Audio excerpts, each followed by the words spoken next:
I'm Jacob Weiss, director of Yeshiva University Museum. Under normal circumstances, I'd be welcoming you to our beautiful home at the Center for Jewish History on West 16th Street, a block and a half from Union Square.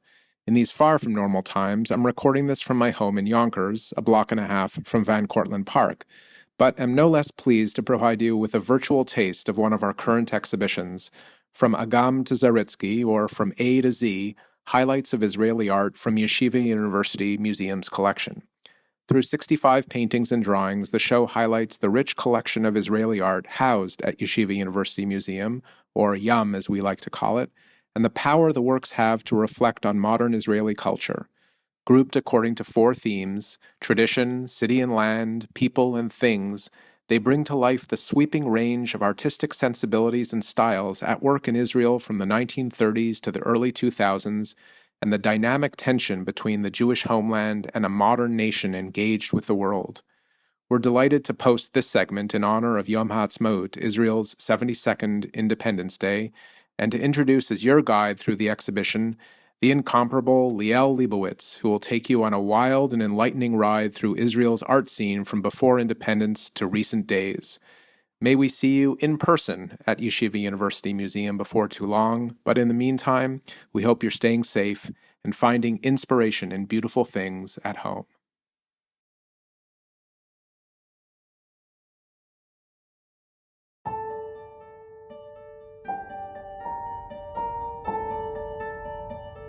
In the beginning, there was Boris Schatz.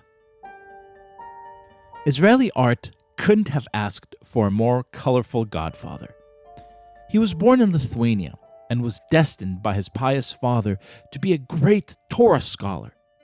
His tastes were a little more earthly, however, and he soon stormed out of the yeshiva, decamped to Paris, married his girlfriend, and moonlighted as a professional boxer to support his young family.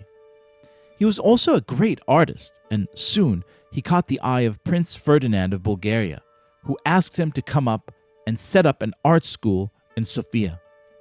He agreed, but trouble followed him to the east. His wife was having an affair with one of his students, and he had to leave Bulgaria in a rush.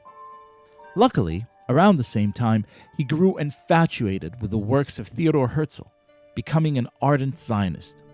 If there was any place to open an art school, he thought, it was Jerusalem. He moved to Eretz Israel and in 1906 established Bezalel, the first modern Hebrew Academy of Fine Art. It's there and then that the story of Israeli art begins. But as Schatz ought to have known, make it long enough as a rebellious young artist, and pretty soon you become the establishment, and other rebellious young artists will rise and denounce you and everything you represent. By the 1920s, a new group of artists, including soon-to-be legends like Reuven Rubin here, rejected Schatz and his traditional style and subject matters and announced themselves to be modernists through and through.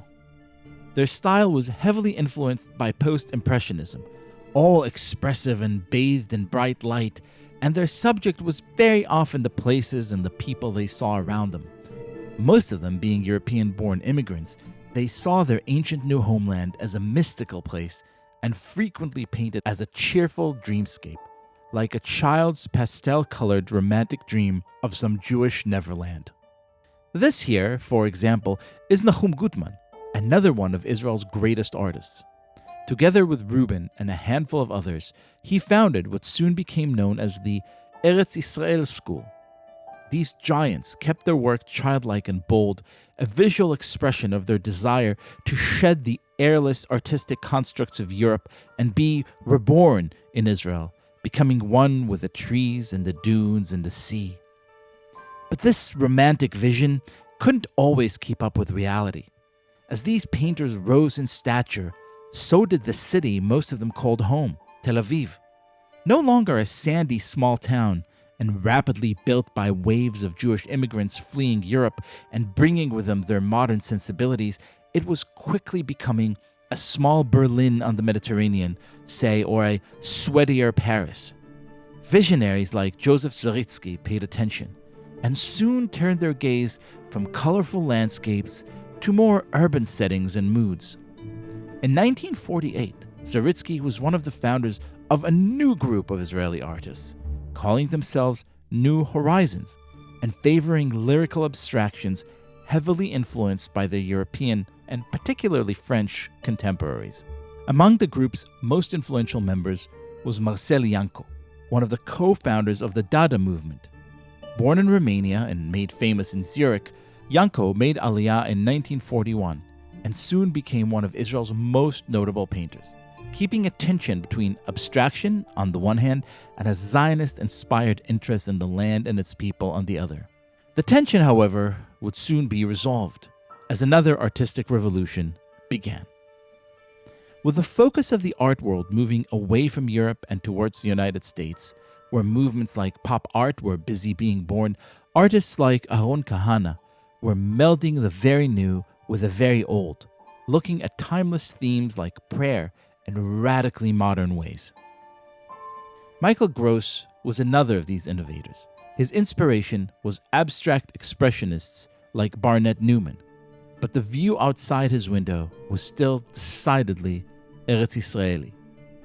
Not that it necessarily needed to be. Every art history is the story not only of the trendsetters, the trailblazers, the famous examples, but also of those who adhered to a very personal sensibility, even and particularly as it wasn't popular to do so. The great Lea Nikel is a good example of this. Having lived in Tel Aviv, Rome, Paris, and New York, and yet remaining somehow a decidedly Israeli painter whose abstractions, too, felt like part of the local landscape. Or Moshe Tamir, who started his artistic career as a soldier fighting Israel's War of Independence, painting large murals with pieces of coal he'd found. Deeply moved by Judaism's mysticism, his paintings are wonderfully evocative, like ancient symbols and icons thrusting themselves into the modern era.